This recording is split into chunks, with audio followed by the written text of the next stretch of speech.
Welcome to Extraordinary Stories here on KGRA Digital Broadcasting.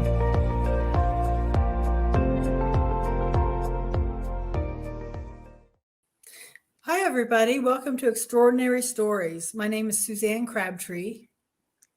Hi, everybody. My name is Billy Davis, and once again, we want to welcome you back to another episode or adventure with Extraordinary Stories. This is the podcast you can come to if you want to hear an original story of an extraordinary story. Did I say that right? That was kind of a tongue twister. This is the place to be when you want to hear a story that we don't have any solutions for it. We don't have any reasons behind it. We just know that there are true experiences that happen to everyday people. And so this is the first time you've joined us on our show. We'd like to welcome you here. Thank you for coming. We know that you could do anything else with your day. And thank you for spending the time with us. We welcome you to go back and look into the archive of our shows. We've had some amazing stories in the past that you're not going to want to miss. So get a subscription if you get a subscription and go back and look at those episodes. And if you've been with us all along, thank you.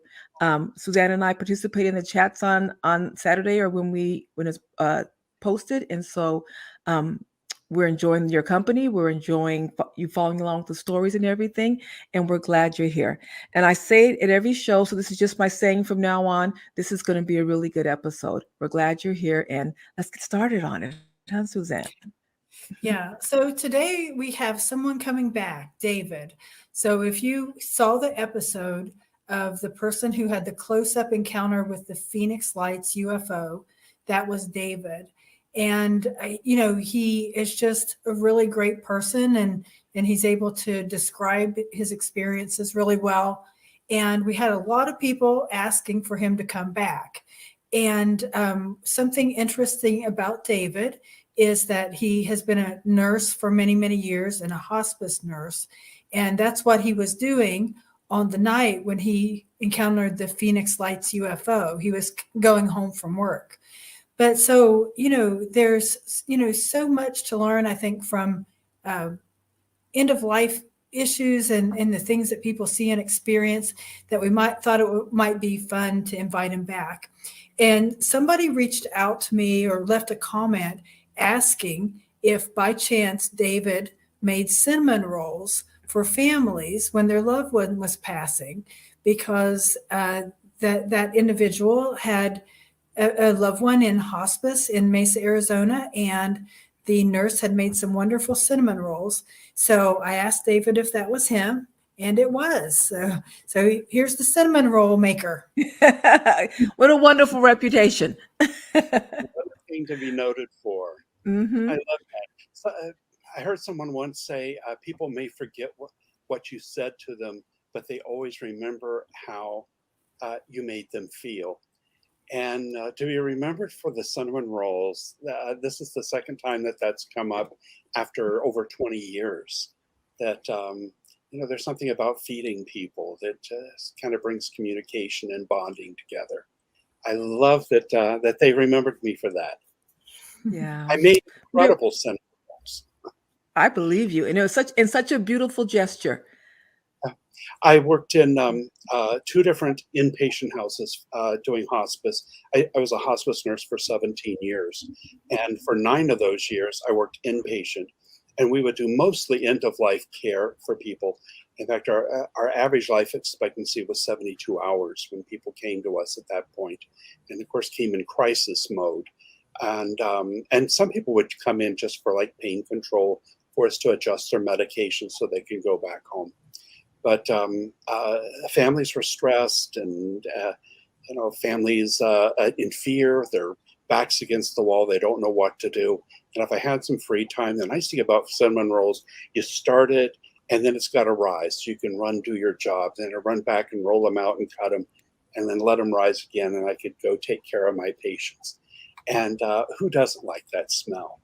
So when it was done, the smell of cinnamon and a fresh pot of coffee, and it brought the families together, and families in different rooms with their terminally ill loved ones now became a huge family, and they supported each other. And it just brought everybody together. And I did it for years and years and years and years.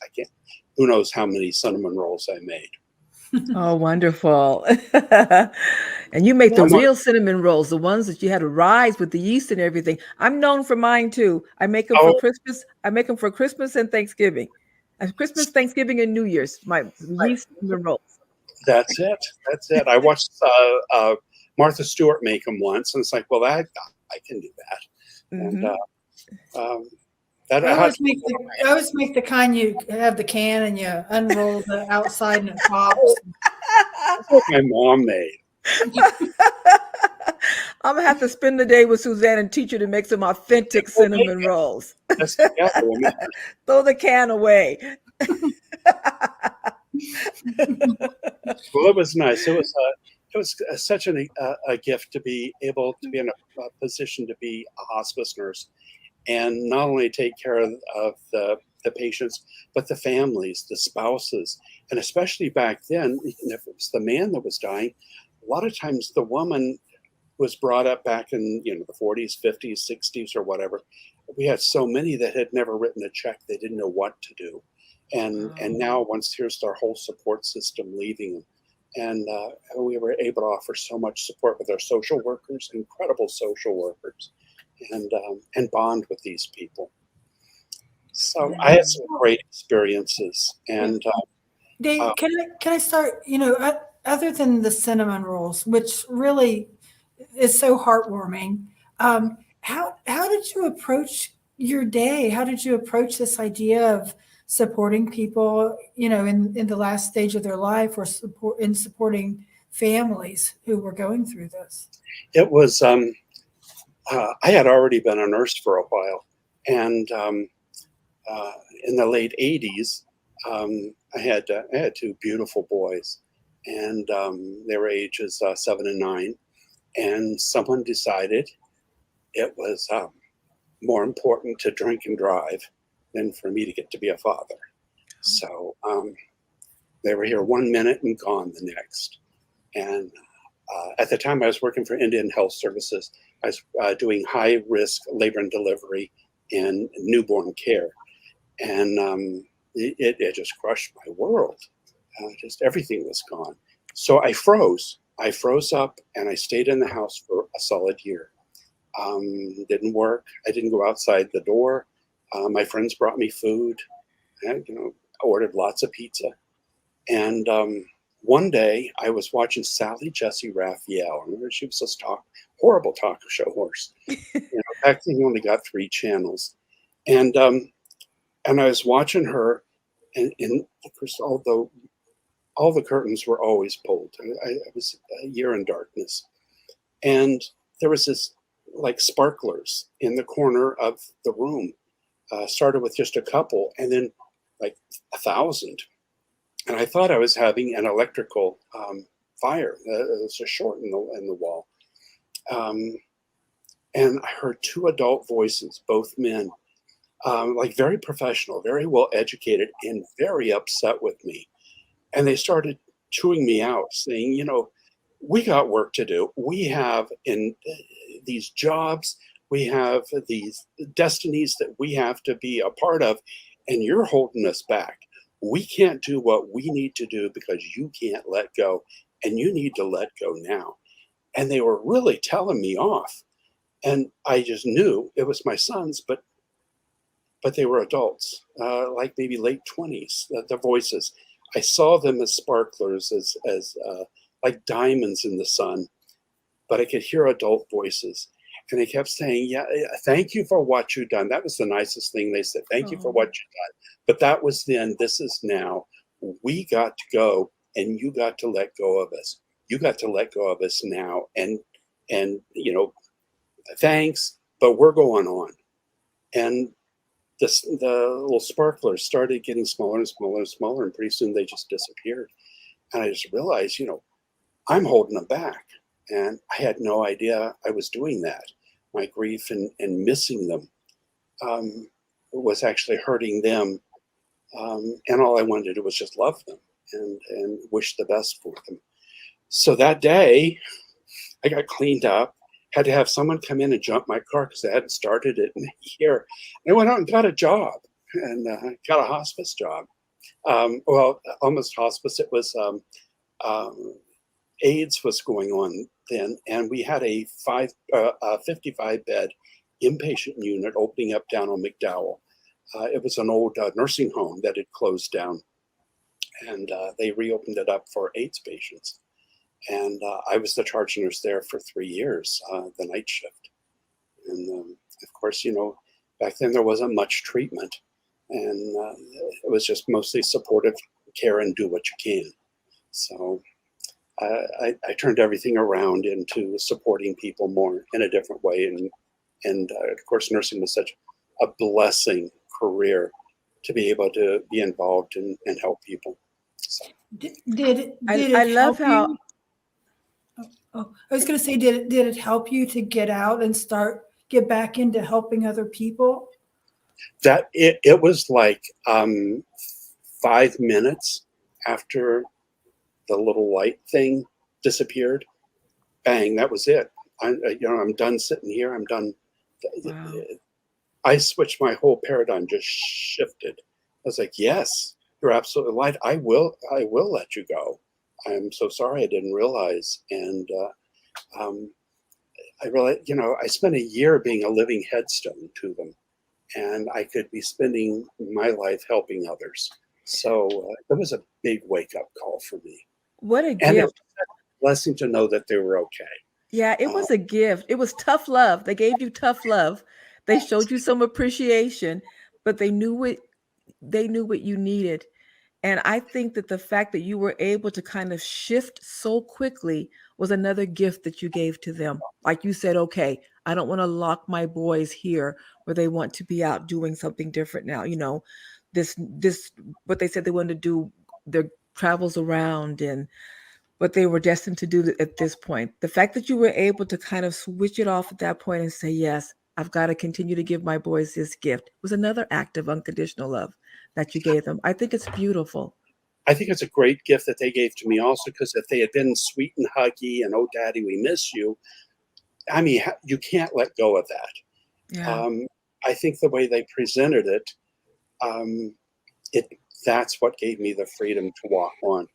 And though, of course, I think about them every day, and still, it's been 34 years, I go to the grocery store and I push my cart down the aisle and I think I got to get Cocoa Krispies. The boys will want them in the morning. Still, after a third of a century, I think that. And I catch Wow. myself. It's like, no, they're gone. But I'm not mourning. It's, I miss them, but I'm not mourning. Oh. What were their first names? Bobby and Jimmy, Oh. 7 and 9. Hmm. Oh. Yeah.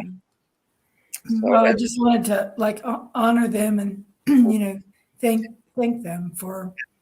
Their mother had just died of cancer 3 months prior, so Oh wow. it was just it's the way things go, and stuff happens, but still we have to be responsible for what we're doing, and our reaction, and it's the way I reacted at the time is to just shut down, but I started up and I kept going and I haven't stopped since. So, Mm. So great. what was your idea about how to go, how to help other people that were going through this stage of life? Did you have any ideas about how to be a comforter or anything? Before this, I was working hospice labor and delivery, and you don't really get to bond with that person, screaming.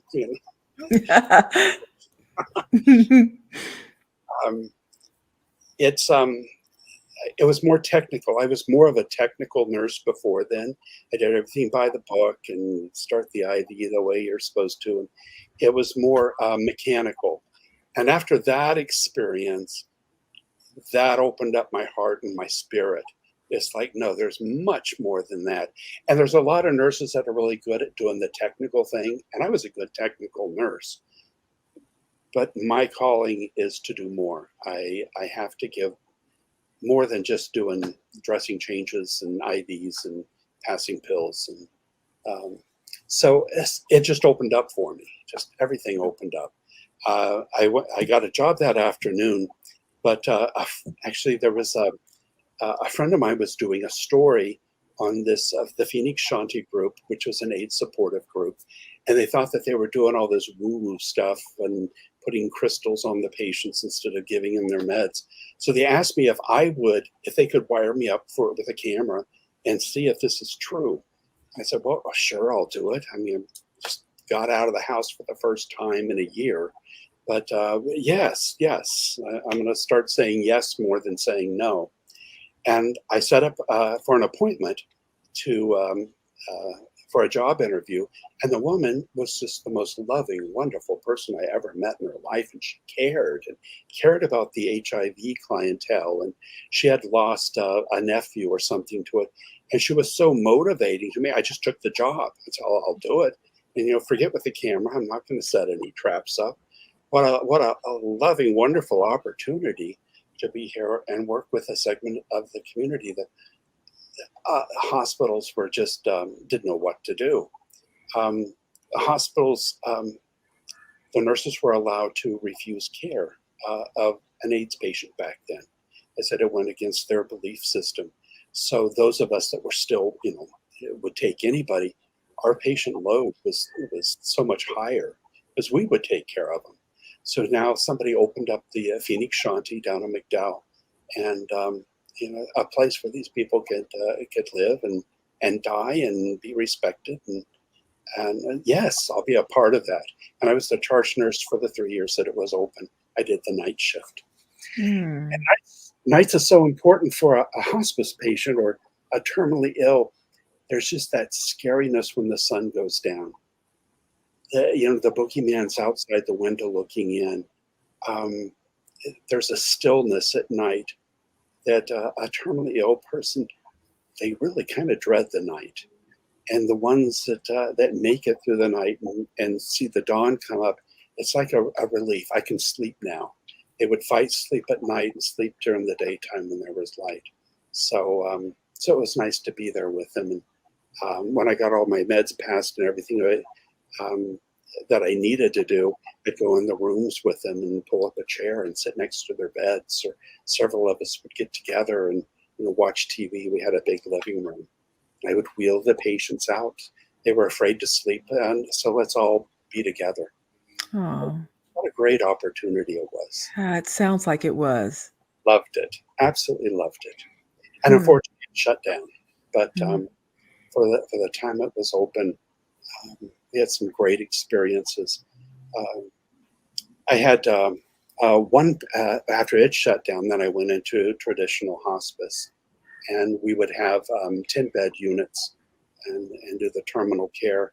I had this one lady, and she was nonverbal, but when they brought her in, as many of our patients were, sometimes they were at nursing homes or being cared for at home. And when it got just too heavy, they bring them in for us. We would have an RN, an LPN, and a nursing assistant, and hoping no one called off for 10 patients. But this one lady, there was just something special about her. I don't know what. I just was drawn to her. I never heard her speak. But I was walking down the hall, had to do something with another patient. When you walk down the hall, you peep in the rooms of the other patients as you walk by. Just make sure everything's okay. And this woman who was in a coma, I peeped by and looked in, and she was sitting at the side of the bed. She looked about half her age, had this huge smile on her face. And so I smiled back, hi, how are you? And then walked a few more steps, and I realized she's in a coma. What's she doing sitting up? So I take my steps backwards and look in, and she's back laying flat in the bed. And the weird thing was, when I saw her sitting up, she had two legs. And in reality, her physical body, she had one amputated leg right up at the hip. I don't know what happened in the past about that. And I just looked at her and I thought, are you stretching those wings? You just tell us, is this the caterpillar about to turn into the butterfly? And we kind of like stretch their wings, kind of dry them out and, get ready to fly off. I thought, is that what you're doing? And I thanked her for showing me that, just in my mind. So when I went home, as soon as I walked in the house, opened the door, there she was standing in my hallway, and she just had this incredible smile. She looked probably 30 years old. I don't remember how old she was, had two legs, smiling, and then slowly faded away. And I go, Oh, we called the person that had followed me for the next shift. I said, you need to go check on the lady in 6. I think she just passed. And she set the phone down and walked in. She said, oh, yeah, she just died. How'd you know? It's like, yeah, she was just here. wow. Isn't that That's so beautiful. And the fact that she was whole, both legs and smiling, and and oh, the gift of getting your youth back, looking 30 again. Yeah, what a gift. that was that was such a beautiful experience. We had so many things happen. I had another patient. She had been very, very wealthy. She was in real estate. Everybody knew her. I didn't know who she was. But when she was younger, she had evidently traveled to Europe a lot and probably ate filet mignon, which in Europe at the time there was a lot of mad cow disease. And mad cow is Mm. like a neurological disease, and filet mignon is very close to the spine. And if they don't cut it just right, they'll cut the spinal column, and the infection gets into the meat. Wow. And I don't know if you guys are young. Maybe you don't remember when Is that was that a big thing. that was mad cow disease? Mad cow Yeah. disease. Yeah, I didn't understand, that part about like cutting into the spinal fluid. I Yeah, didn't know that either, but I'm probably not going to eat filet mignon again. I'm not. but over there in Europe for a long time, and she had traveled there, and it takes a while to manifest. And I had a number of patients with mad cow disease that I cared for as a hospice nurse. Truly, one of the most horrible ways to die that you could ever imagine. How does And it present itself? I mean, I hate to get morbid, but just to add to the story, what does it look like? Is it, every one of them, it's like their heads, they'll arch their back on the bed. Sometimes just the head and the heels of the feet are touching the bed because it's a neurological disease, oh, and wow. you just can't control it. I mean, we could give so much medicine. But it's just spastic muscle twitches, and they'd always turn their head one way and like turn around again and again, and you couldn't get their head to turn back. And I remember this one woman, she wouldn't let her hospice, her family wouldn't let her hospice physician follow her and give her the proper meds that we know. Hospice knows how to medicate a terminally ill patient. So they had their primary care physician who didn't know what to do. So the woman was totally unmedicated, and we would have to spend 24 hours a day with her because she would just turn and froth at the mouth and flip herself and fall down, and horrible eyes rolling back in the head. And finally, I got one of the family members to allow us to treat her properly. I made sure the family came and saw her and said, this is what you're doing to her. So we got her medicated, and finally she had a semi-peaceful demise. And it was such a relief, and we almost feel guilty that it was over. But Mm. to see the misery and the pain that she was going through finally stop.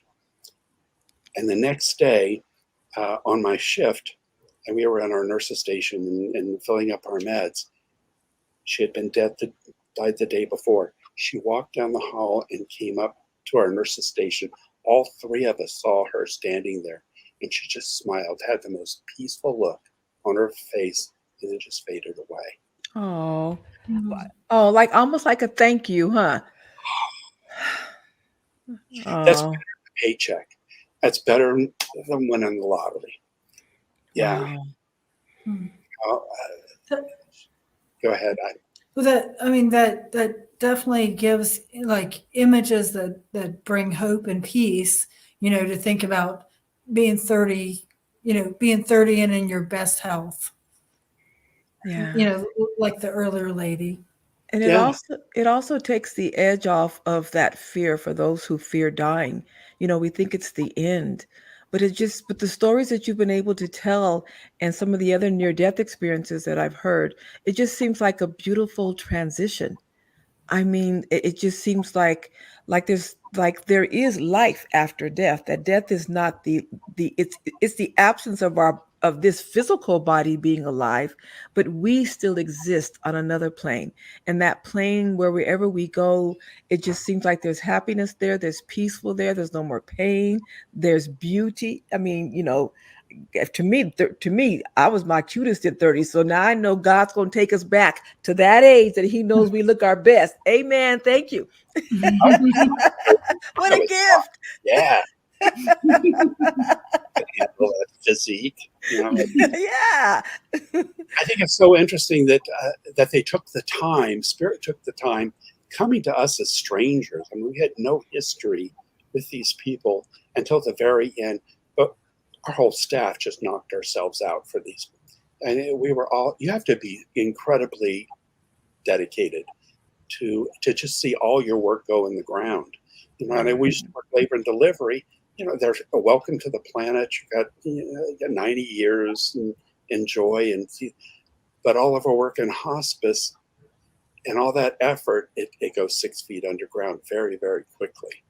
So I'm thinking, I don't know, whatever their gratitude was, I'm grateful that they showed up to us. Did they Yeah. show up to their families? I don't know.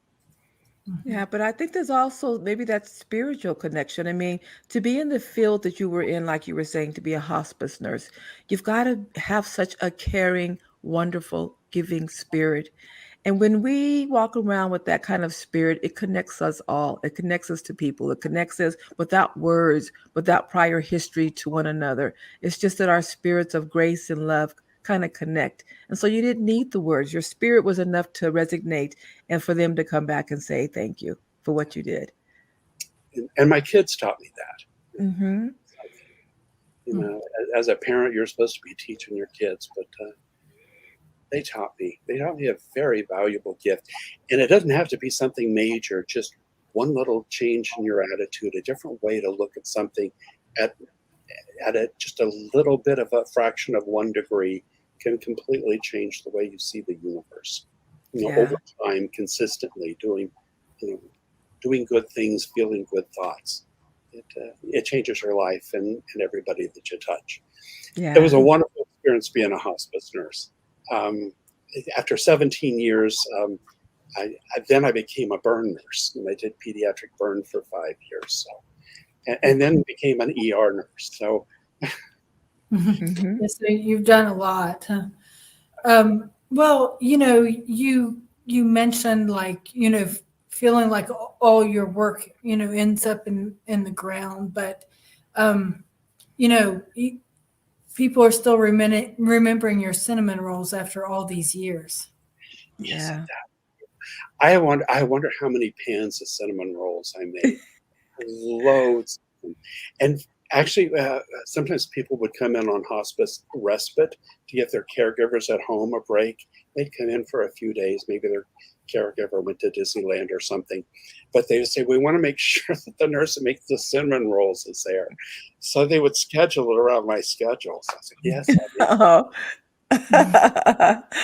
now over 20 years, 20 over 25 years later, people are still talking about that. Mm. It's that ripple effect. You throw that little stone in the lake, and the ripples go off far out of your reach. You have no idea how far the ripples spread, but they Yeah. keep going. Every good thing, every bad thing sends off a vibration. So send off as much good as you can. You're right. It could change so much. One person doing something different can change the way everybody else does it now because they set that ripple effect in. So positive or negative. And we hope that when we're throwing that rock in the water to say, whatever, to make those ripples, the goal is to make sure that it is positive, that we add that positive light into people's life, huh? Sometimes just be an example, and Hmm. people do like to copy somebody else. You see somebody else doing what you want, or what you would like to be like. They'll model you, and you know it, I had said in the last thing segment I did on the Phoenix Lights. And before that, I did in traffic. I would honk the horn, and after the Phoenix Lights, I have never honked my horn since. And people cut me off, and I'm waving. How you doing? I, I I want you to know, because you told that story, I've been much nicer on the road now. I think about you whenever I start to cuss. I think about you and I think, okay, be nicer. And I just smile, tell them to have a good day. Now I'm waving instead of flipping. See, David, you had a ripple effect. I'm telling you, I think about you every time. And I'm like, okay, calm down, be a nicer person. This is important. So thank you. The people. My grandmother used to say, "Well, doesn't that melt your fat off?" And she thought, "Well, that's positive. I'll lose some weight and not." I like that idea. Well, David, I think that people always do remember, the kindness and the people that were with them when times were hard. And so I'm sure that your support of people in hospice, that people are still remembering that.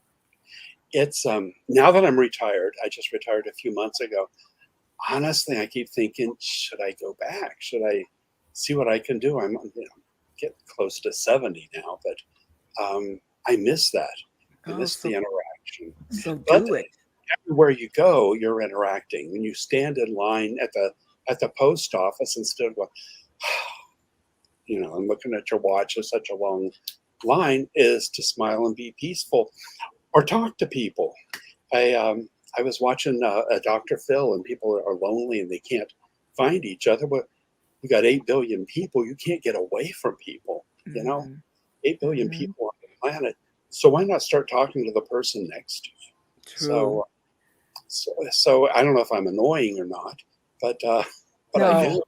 So I think I'm annoying. It gives them something to talk about over dinner. Oh, this man is a lot. Well, I know that you make a big impact on just the stories that you're telling and your presence. So I don't think you're ever too old. If you want to go back, go back. Part-time. I think if that's where your spirit is calling you, and don't deny yourself. Age is just a number that we put on ourselves. We're supposed to live until we die. And if that's your goal, to be out there to help other people, then do it. Don't be held back by anything. As long as they got a kitchen, so I could be. Yes, well, yes. We can invite you over to our kitchens and make some cinnamon rolls. I know how to make them. I know how to make them. Miss Suzanne, who uses the cans. Oh, right. We'll be that inspiration. Yeah. Bring out her inner baker. I accept. Now, David, were your coworkers able, I know you saw at least a few people's spirit after their body had died. Did your coworkers seem to be able to see that, or see angels, or see anything of that nature? We had a few, and it was interesting. The two that I worked with, that last lady with the mad cow disease, I mean, they kind of freaked when this woman walked up and then faded away. But it was a blessing for them. And I thought, what a great teaching experience that this woman gave them. I was all into it. It's like, yes, thank you. And it changed their thoughts. And I wonder, I've lost track of them after all these years. I wonder if they still carry that with them, and how it changed their life to actually get to see that life continues beyond the physical body. We had some that were very much into them, some that saw the actual angels with the wings. And I've only had one instance where I saw that, and that was just recently. I saw the patients. The patients would touch in with me, and we would have in the pediatric area, we had 3 rooms that had a adjoining family room. So we would try to put our pediatrics kind of together, because the parents were young, no matter what. I mean, the kids had to be 17 or under, and many were newborn. And in that room, they would see the images of like a 3.5 foot child, a very skinny child with a huge head and the big eyes, almost like way people describe the grays, the alien grays. I don't know what these things were. I never saw them. But the patients would tell me, well, they're right next to you. Why aren't you looking at them? And I looked down, and that I didn't see. But I would have like two patients at the same time seeing these like children. And they weren't scary at all. They weren't frightened of them all. I don't know what they were there for. I don't know if it was an angel taking that form to support the children. But the kids saw things. Our terminally ill kids seem to see things more than our adults. Though the adults are, of course, were very, very sick by the time we got there. I had one room. I went into the patient's room. And she was actively dying. She probably had like an hour or two left. And I walked in the room, and there was like heads. I could see the outline, like shadows of heads, maybe 30 or 40 in the room.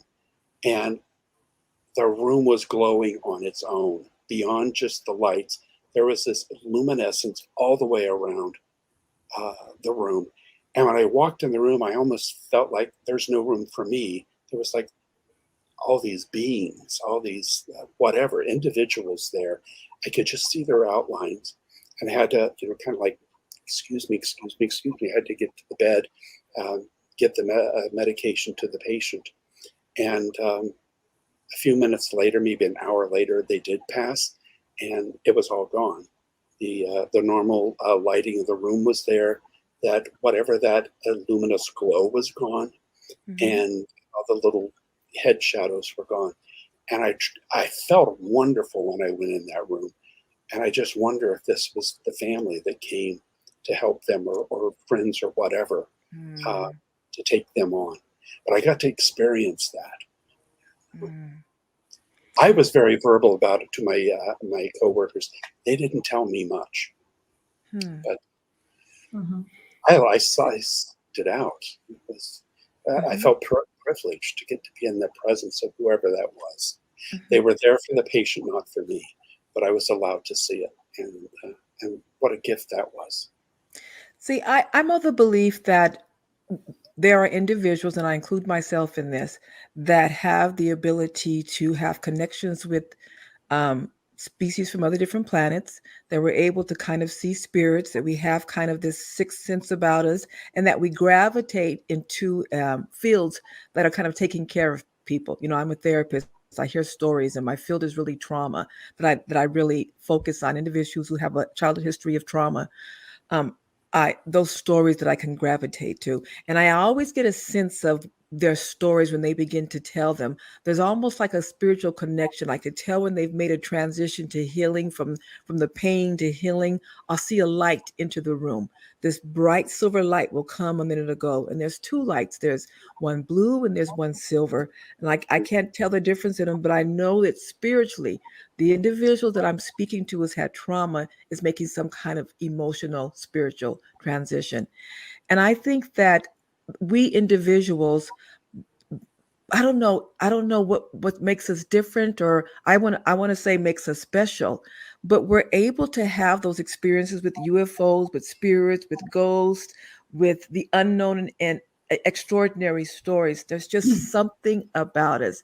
And when before we got on the air, you talked about an earlier experience where you just have a gift of kind of being able to see and connect with spirits. So that it makes sense to me that you would go in the field that you're in. But can you give us a little bit about your early experiences about being able to see spirits? When I was a kid, my grandmother on a farm, we were out in the middle of nowhere. We had no running water till I was 13 years old. And we lived on a dirt road.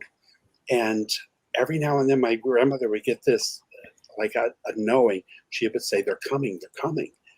Get ready.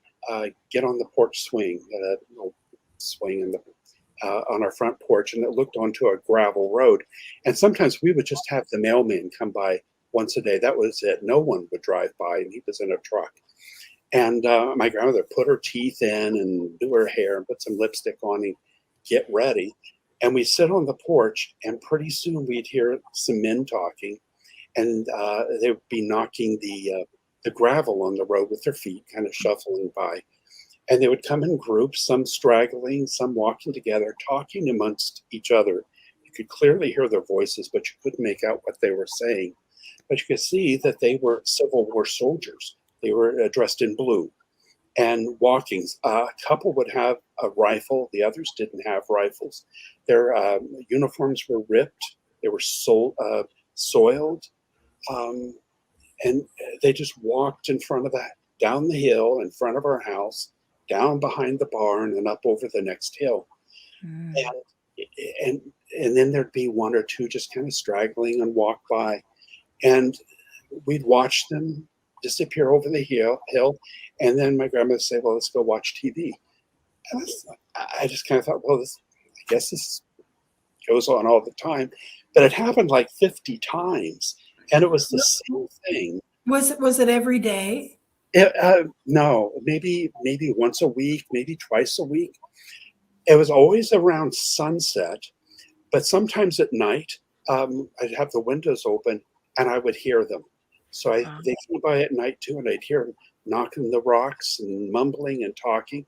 It was always the exact same thing again and again and again and again and again. Did it look like the same, like people in the same Same, location? and the same stragglers were there following. There'd be like a group of maybe like five, and another group of like three or four, like they're pals, and they're walking like they were tired. And then a few stragglers would follow, and they'd just go out of sight over the hill, totally solid, 100% solid. I remember a couple times I Mhm. kind of go up to the road and try to talk to them because they were young men, yeah, in their teens, probably upper teens. I was just a kid. This is back in the 50s and into the early 60s, and of course they didn't hear me, and I just kind of let them be. But years and years and years later, I was watching a documentary on the Civil War, and after the war was over, the soldiers had no way to get home because the horses were shot and the roads were torn up and railroads had been blown up.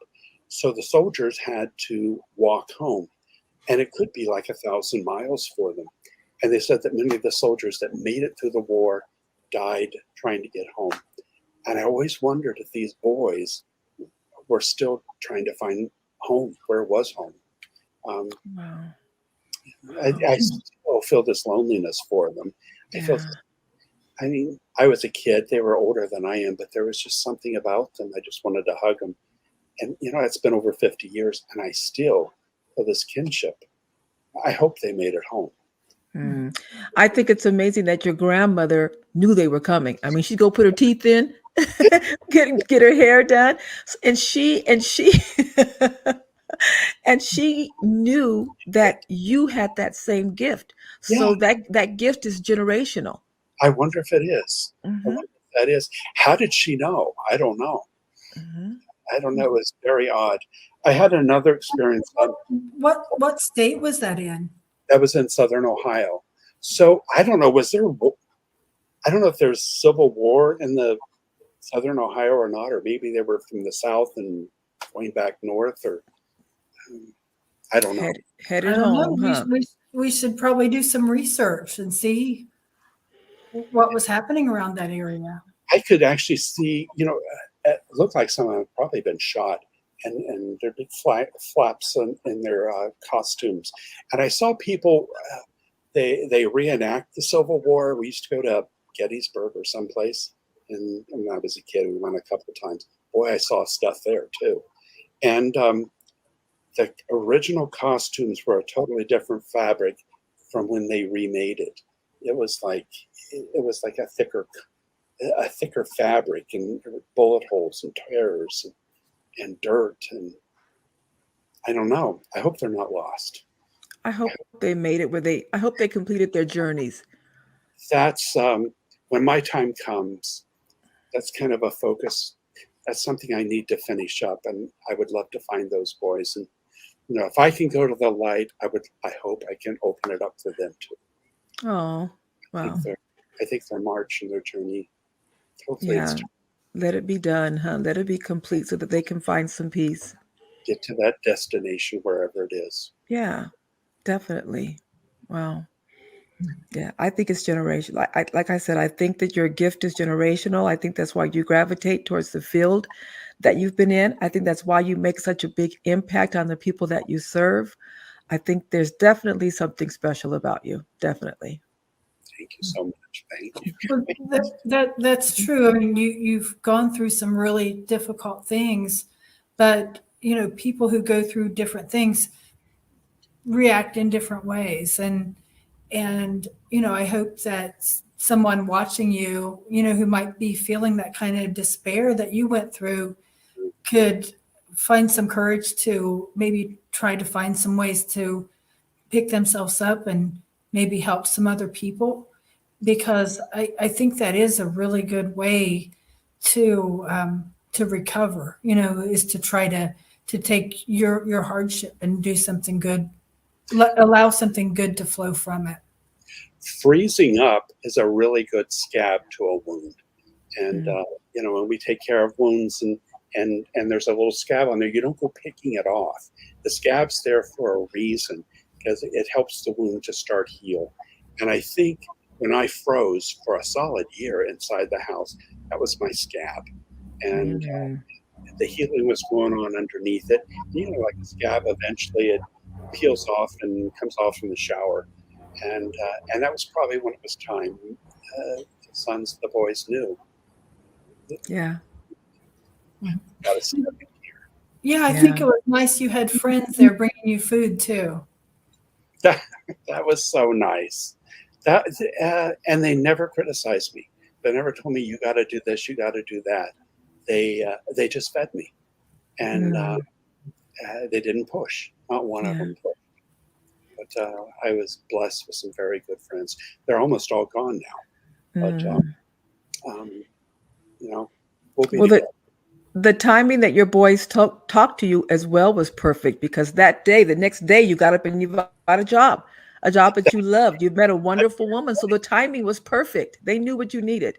It was like that. The scab came off. I was healed. Time to move on. Mhm.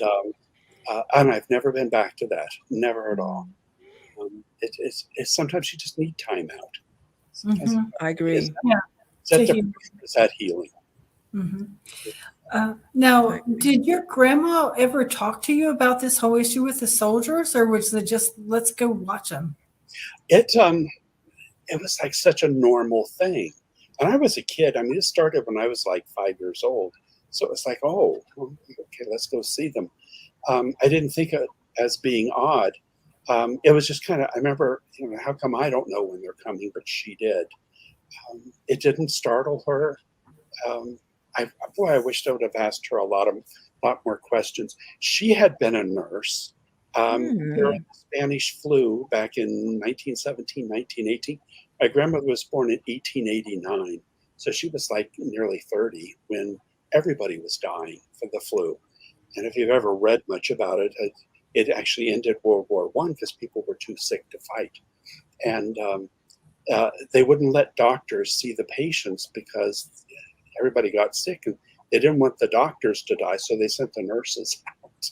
Wow. Take care of the patients and die. We're expendable. Mm. But she used to also cook food and put it in canning jars and take it to all the neighbors and feed them because they were too sick to take care of themselves. And when she would go to their houses the next day, if the food from yesterday was still there on the front porch, she knew that the family had died. Mm. It was just Wow. amazing woman. The stories she told me. Sounds like it. Sounds like she was amazing. See, I became a nurse too. Yeah. Well, yeah, what a lovely legacy of being a nurse and cooking for people. Oh, I didn't think of that. Oh my gosh. You're right. Oh my gosh. You really followed in her footsteps. How about that? Oh, well, that made my day. I Yeah. I just put two to two together just now because she was a nurse and I'm a nurse. And now you bring that up. Now, yeah, Mhm. something about it's healing. Yeah. There's many ways to heal. Yeah. Definitely. I've got Wonderful. one story. Do we have time? Well, we only have about 3 minutes. Okay, I don't think I could get it in 3 minutes. But anyway, this has been so nice to get to share with you guys. Yeah. So for those of you watching, if you haven't seen the episode where we talked to David about the Phoenix Lights UFO, go back and watch it. It's really interesting. And if you read up, look online, you'll see a lot of more information about the Phoenix Lights incident. Was it like 1996 or something? 97. 97. Mhm. So that was amazing. Yeah. Absolutely. That was like hitting the lottery for me. Yeah. That was, Yeah. So that's what first captured my attention about David, was like hearing his up close encounter with the UFO. But there's a lot of layers here, Definitely. a lot of layers to David. But we'll have to get back together and do a cooking show. Listen, we'll cook and Susanna watch. I'll bring the can that has the person already in the. Oh, in the that's like can a nugget. sin. That's a sin to bring a can, huh? And then we'll have a taste test. Yes. Right. Yeah. Well, I will admit that one time to a potluck, you know how they have those chocolate chip cookies that's in a roll. I bought that and chopped them all up and baked them and took them put to a potluck, and everyone was asking me for my recipe because they You're were that. kidding. No, I'm not kidding. Oh my gosh. Did you tell them the truth, Suzanne, or did you just what? You did. I said I would get back to them. You can cover up a lot of mistakes with sugar and vanilla. So if anybody's listening, the truth of the matter is Suzanne did not make those cookies. She hand sliced them though. She sliced I them. did. So check out our website, extraordinarystories.com. You can find more about us and some coping strategies in case you might be going through some difficult times. And if you'd like to join KGRA and get a membership and see our old shows and the shows of other people that are in the vault, we do have a promo code you can use for a 30% off discount. It's Stories for a monthly subscription and Stories 22 for an annual subscription. And I want to remind them right away that on our website, if you have a story that you want to share, you could submit that story on our website. It goes straight to our email. Either myself or Suzanne will contact you back immediately and to follow up on the story that you want to tell, because we're interested in every story that you submit. So please go to our website and submit. If you have a story that's extraordinary, we want to hear it. Submit it on our website. You have an opportunity to be on the show. Yeah, and I'm going to talk to David. Maybe we'll do a drawing and give out some of his cinnamon rolls. She's gonna make you cook. I'm on keto. She's gonna make you cook. Yeah. All right. All right. Well, thanks, David, for being here. And it's always nice to be able to talk to interesting and kind people. And we appreciate everyone who's watching. So stay extraordinary.